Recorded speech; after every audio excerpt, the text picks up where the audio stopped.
with XY topics. What are the XY topics, for example? They'll ask you A or B. Is it X or Y? Which is worse?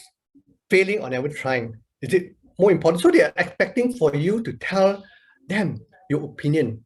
Do you agree or disagree? Is it yes or no? So when you are given those topics, go straight to the point because you only got 2 minutes. Tell them whether you say agree or disagree.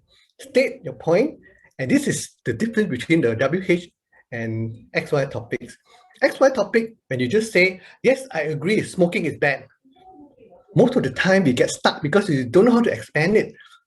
So one technique is, when you say smoking is bad, relate it with a personal story. Have you seen your friends smoke, or have you smoked before? Have you seen your parents smoke? So personalize it, that topic, into a personal message with a personal story. And if you do that, then your response will be very personal, and people will listen. Why do you say abortion is perhaps necessary? Put the message in. Why is this saying that sometimes you need to lie? And you say that when you put a personal experience or story, and then the anchor with a call of action, which means that having told that person's story, I'm sure you have learned something from that story yourself. And what is the call of action you want people to take? So if you do a SPA with the XY topic, I'm sure you get you, and your listeners will say, wow, that's great. And I know for a fact that when I was interviewing a lot of university students, all of you have a point of view. All of you are energetic, you've got coming straight into the workforce, you know what you want, you are opinionated. So with that opinion, create such that there's a call for action. And when you do that, XY topic will be a blast for you. And the third one is quotations. And I just used the quotation earlier, and which was the first step is the hardest step. So when you have quotation, just remember to pad it with quotation. The first step is always the hardest, by picture quotes. It's not in the years in your life, but the life in your years. So what do I suggest in terms of the techniques to use that? So normally when you hear a quotation, you are very lost because there's so many angles to reach. I would first ask that you first paraphrase or define the quote as you understand. Then you add a story and do a personal conclusion. Now, in my example here, the first step is always the hardest step. I would always say that I don't think the first step is the hardest step. I think there are two responses. One is that I think the last step is the hardest step. Do you know why? When was the last time you had to leave home and the last step out of the house was the hardest step? When was the last time you had to walk?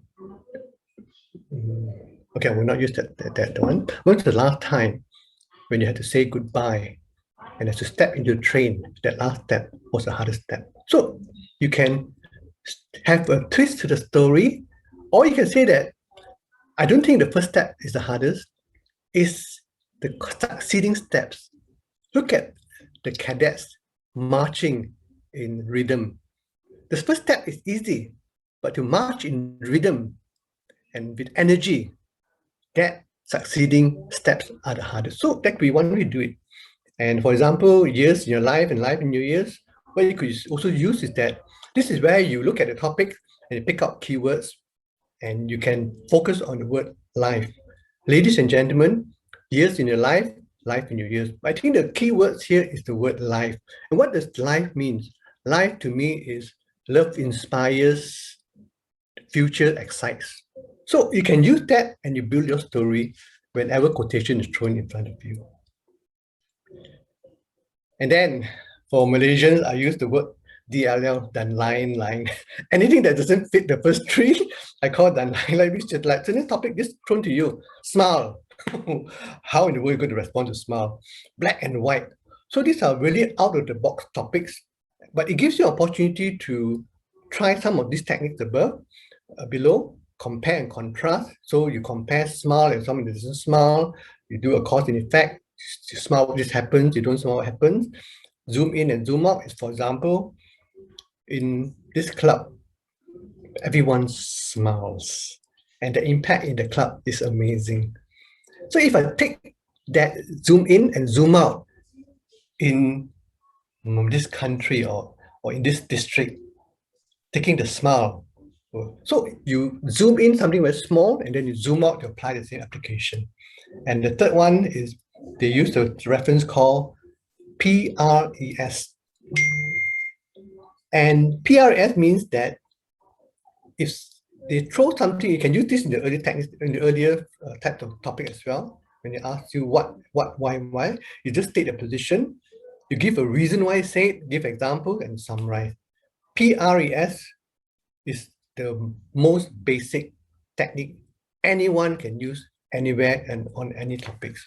But when you have DLL topics, when you're lost for words, just go to use PRES. Black and white. When I see black and white, what does it tell me? The first thing is I already see black, so say a position. And why do you already see black? Because, and then you see example. So you can use that techniques and you will never ever be lost for responding to any topic ahead of you. So there you go, ladies and gentlemen. You have the WH topics, the XY topics, the quotation, and the DRL topics. These are the you and me tips. And then in terms of the closing, you leave an impact, you summarize the key points. These are the two main things you need to do whenever you close. But you can make it even stronger. You reinforce it with a take-home message, or you may leave a question with the audience, or you can leave an end with a quotation. You and me, the tips for opening, body, and conclusion. I'm just going to leave one more slide for those of us in the room who may have been very good table topic speaker, very experienced speakers. And this is something I use, I call it tricks. And there are 3 tricks that I like to ask you to think about.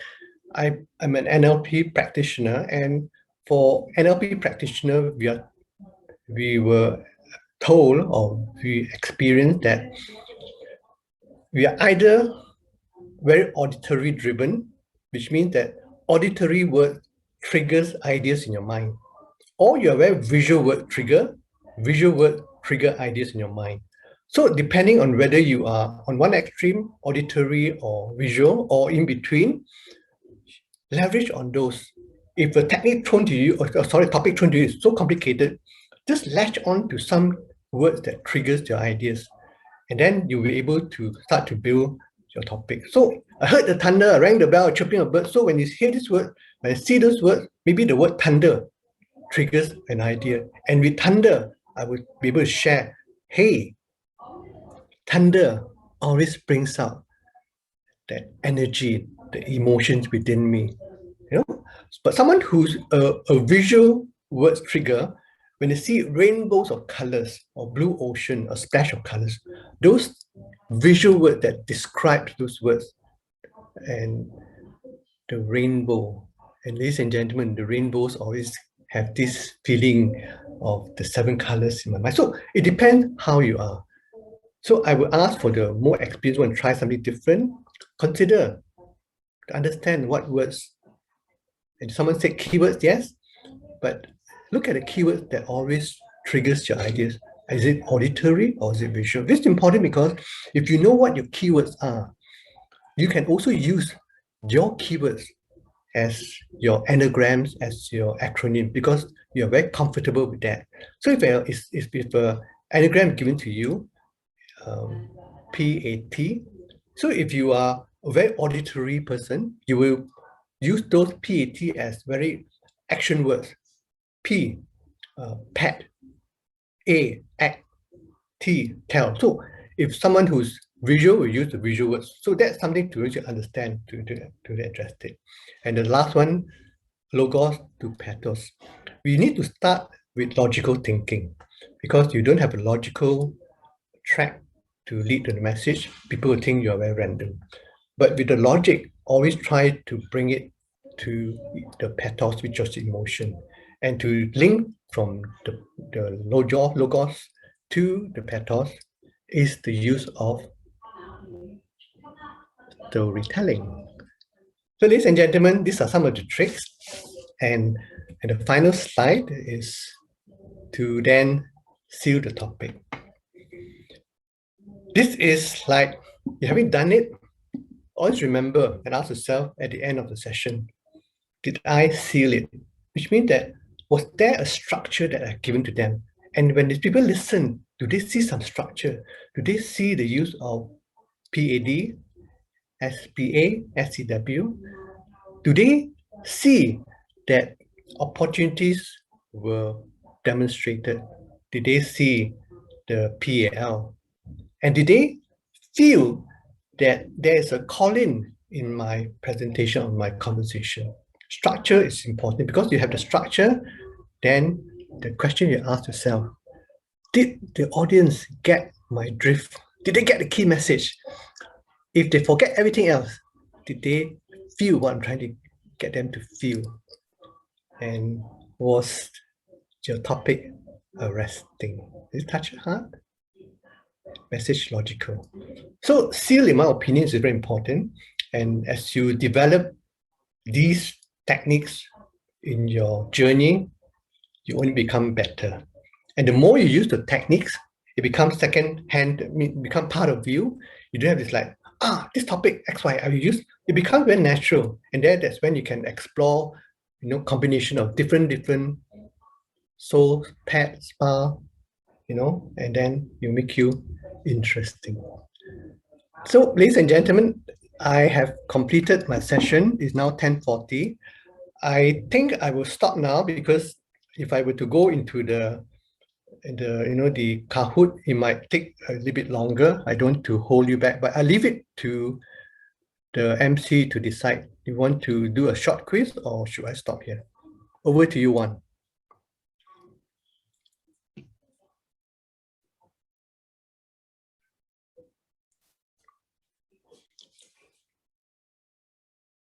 Thank you, Benny. Give me like 1 minute to discuss. Okay. If that's fine.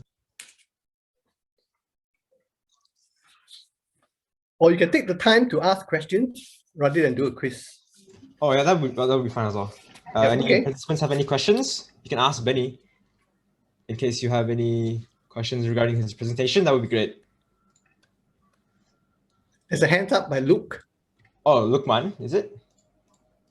It's L-U-K-E, Luke. Oh, Luke, okay. You have hands up. Would you like to ask your question? You can unmute your mic, or you can put it in the chat box.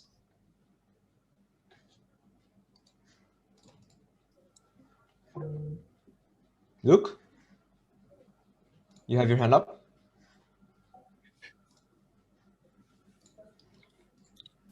All right. Seeing that Luke is not asking any questions, or maybe he's typing in the chat. Doesn't matter. So one, first I want to thank Kian Ting for inviting me. Now, if there's anyone in the audience who would like a copy of the slides, Kian Ting, you have a permission to share it. The idea is that we want more people to learn and be more comfortable to be great speakers. So you have my permission to that. Yeah, ladies and gentlemen, have that. Sure. All right. Benny, I have an idea actually. We have some demo speakers who would like to talk today. And would it be possible if we let those demo speakers do their thing and do an impromptu speech, and then you can like evaluate them a bit on what they did right and what they did wrong? Would that be fine? Sure, that's fine. All right, thank you. So we have two demo speakers with us today. One is Ben and one is Malman. So this is how, ladies and gentlemen, this is how a table topic speech will be done. First off, I'll introduce table topics, and then I will ask people to volunteer. So in this case, does anyone want to volunteer? Benjamin and Malman? I'll go first. All right, Benjamin will go first. And then I will give them the topic. And their topic today is, Benjamin, if you had 1 week left on Earth, what would you do? Benjamin, go ahead. If I have 1 week left on Earth, what do you think I do? It depends, because if my 1 week on Earth is like everyone will die at the same time, then I'll do a different thing. But today I would like to talk about what will I do if I personally would have only 1 week left on Earth. First of all, if I am rich by then, I will take process to manage my money so that I can transfer my wealth to people that I care about. That's the first thing I do because I care a lot about money. So that's the first thing that came to my mind. Second thing is that what do I do if I have 1 week left on Earth? After I've done transferring and make sure all the wealth that I have is transferred to the people that I care, I'll do the things that I'll make sure that my bucket list will be completed. And the first thing that came to my mind was I will go, if I have the time, 1 week, I'll straight up go to Japan. There's an island, I forgot the name, but that island has a lot of cats over there. I'm a cat person, so if after I've done all the process of transferring wealth, maybe I'm left with 3 or 4 days, I'll go to the cat island to spend the rest of my life with the cats. If I have no people that, if I have no wife or something, I will just spend my life at the cat island, and hopefully I'll be reincarnated into a cat over there, because it's a cat paradise. Everybody feeds the cats over there. And these are the 2 main things that came to my mind in this Saturday morning. I just wake up. You can see my hair is not that well also. So that's the random thoughts that I have right now. So in conclusion, if I have 1 week left on Earth, the first thing that I care the most is money. I'll make sure my money is given to people I care or help donated to people that I care about. Second of all, I'll make sure to complete my bucket list, because that's the purpose of living, right? So I'll complete my bucket list, go to the cat island and enjoy the rest of my life. 1 week over there. That's it. Thank you. Thank you, Benjamin. Now let's move on to the second demo speaker. Maman, would you like to give it a try? Right, is it Maman or Kamen? I'm sorry. Mammon. Oh, Maman. All right, Maman. Your table topic speech for today is: if you could switch your life with anyone living right now for an entire day, who would it be? Let me repeat. If you could switch your life with anyone living for an entire day, who would it be? Go ahead, Mama. If I could switch my life with anyone living in this present day, who would it be? So most of the time when someone asks you this question, you start thinking of people that you idolize. People think that, oh, this is a great person, for instance, or maybe I want to be like Elon Musk. How is it like commanding Tesla, making tweets that can change the price of Bitcoin? Or how is it like to be an astronaut, knowing how does the Earth look like from the outside?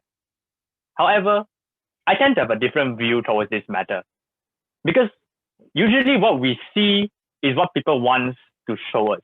Like, you think the grass is always greener on the other side, because that is what you see all the time. For instance, you see on your Instagram, you see your Facebook, oh, he's having such a great life. How is it nice if I can be like him? But the truth is, in every life and in every perfection, there is always a certain hardship and difficulty needed to get over there. That there are challenges that people took to reach those. Elon Musk didn't start out rich. He had to work to reach where he was. An astronaut took at least 20 years of training, all grueling exercises just to reach that step. Hence, the idea that you reaching that area for that day, even if you reach there immediately, you were unable to appreciate it because you did not go through the hardship. What you see is just a mere fraction of what they see after all the hardship. So all in all, in life, what really matters is what you do yourself. Because you see, the things that you see in your life is a result of your hardship. Your success is because of what you did. So hence, appreciate what you have. And that is all from me. Back to you. Thank you, Maman. Very respectable. Very respectable. All right, now, Benny Chia, would you like to evaluate both of our demo speakers for today? Wow, I didn't know your standards so high. Huh? Congratulations, both demo speakers. You have really set very good impression of your club. I will firstly say that, Benjamin, you, of course, you demonstrated some of the techniques. You asked the same question back to the audience, and that helps to give you a bit of time. And then you set the scene. It depends whether my last so you got set scenes and it help people to understand where you're coming from. What I like also is the fact you use transitions. Transitions mean that first and then second. So I think it's a very logical way in which you've demonstrated the way you answer the speech, and then you link it against your cat, and that's what you are. And that's where you can also try to expand a little bit, because obviously you're a cat person. So if you just anchor that with a story of your cat, like memories, your best cat. So I think that will help to anchor it a little bit to make it more personal. And perhaps one way you could do then is that with the cat, you can use the letter cat and become an acronym. And because it's the last week in your life, maybe the CAT can be, the C can be comfort, the time for you to comfort yourself, The A can be, maybe you want to maybe you can say arrange the time to, to be with the cat, and then the T to teach all the tricks that you've learned. So you can use the same word cat, which is so close to you, expand it with the use of acronym. And I think you also did, in the conclusion, you repeated the questions, you brought us all back to the topic. So very good demonstration on the use of many techniques that you've seen. And then the second speaker is Mammon. Wow. So Mammon is also the other one. And I think for Mammon, you can see that he's got a very good visual presence. He's very calm, so his whole body. So I think that's already a very good strength that you have. And what I like about you, Mammon, is that your voice is strong, is powerful, is rich. So that's your great asset. And though it's rich, you are calm, and I love it. And you get a good start. And the strongest point I see in you, Mammon, is that you already weave a take-home message in your whole speech. And that's the power of it all. Because when you started talking about there's everything, when you talk about take-home message, when you say that it's not about being that person, but learning and the message about learning is different when you share that take-home message, because I can feel that it's coming from your heart. And I think that's the most powerful emotion that you can leave in the audience. And I also like the way that you conclude by reinforcing the take-home message that appreciate what, those are some of the very powerful words that you use.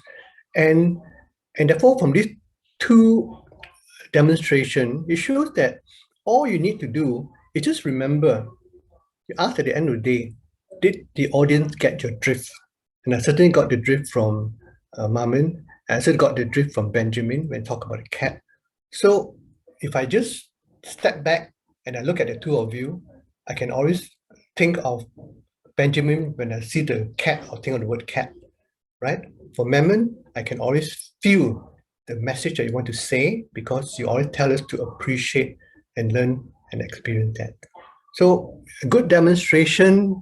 This must have been, I'm sure you have not heard the topic the first time you've done it, and it's impromptu, and thank you very much. Well done. Over to you, Juan. All right, thank you, Benny, for sharing your experiences and information on speaking spontaneously. I'm sure that all of us has learned maybe a little bit from your experiences, and hopefully we'll be able to apply those tips in the future. This is the last chance I'll give to any participants today who want to ask any questions. This is the last chance. I'll give you about 30 seconds, maybe 1 minute. If there are no questions, I'll move on to the next session. Hello, I have a question. All right, Lukman, would you? Yep. Okay, go ahead, Lukman. Benny, so my question for you is that how do you organize your speech, the structure of your speech, since it's impromptu, right?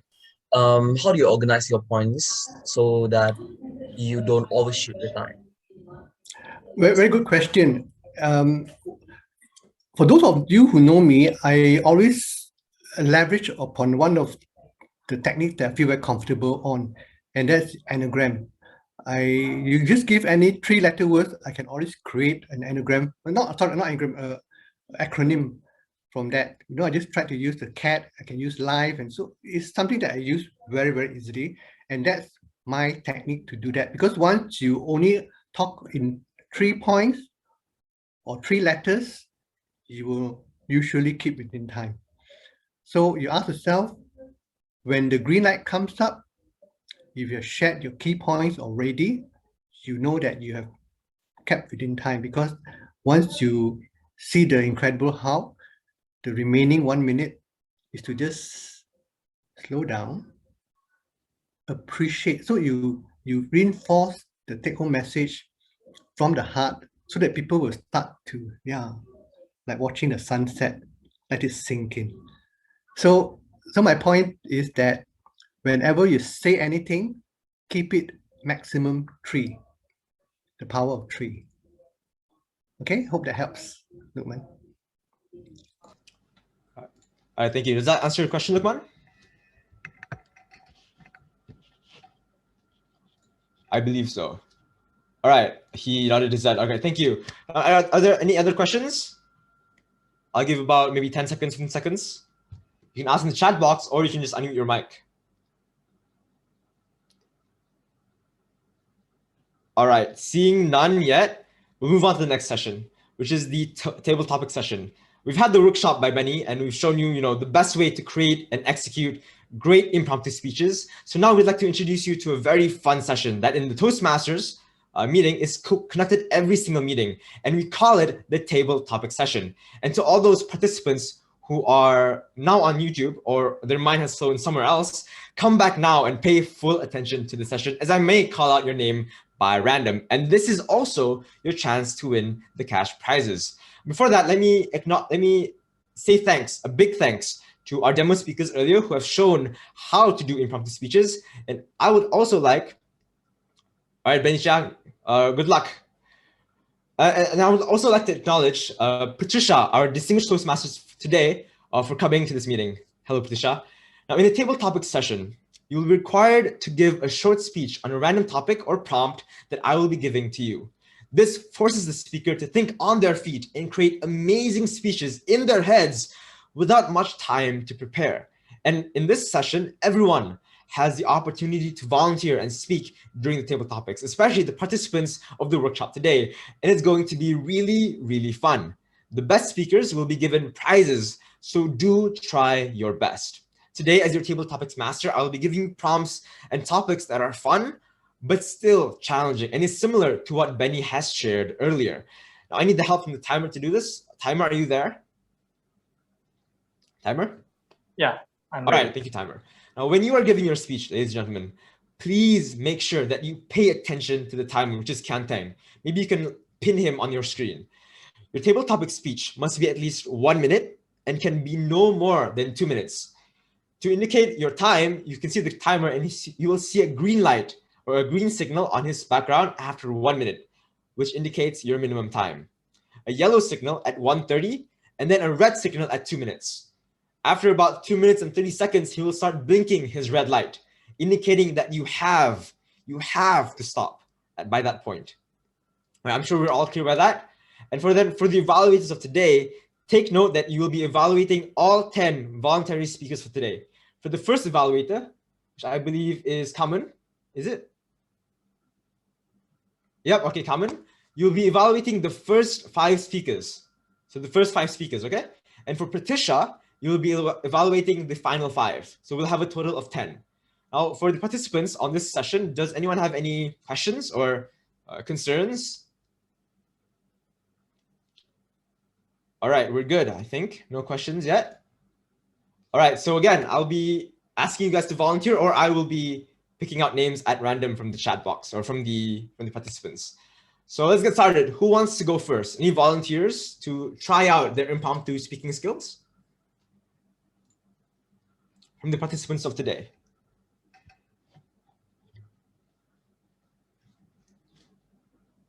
All right, seeing none yet. Can I call out some names? Is that possible? Is everyone paying attention right now? Is Luke available? Hello, Luke. L-U-K-E. Luke, are you there? All right, so, not Luke then. Someone nominated Kenneth. Kenneth, are you there? Kenneth Koch. Yes. I think. Hello. All right, Can you hear great, me? great. Kenneth. Hello, Yes. Kenneth.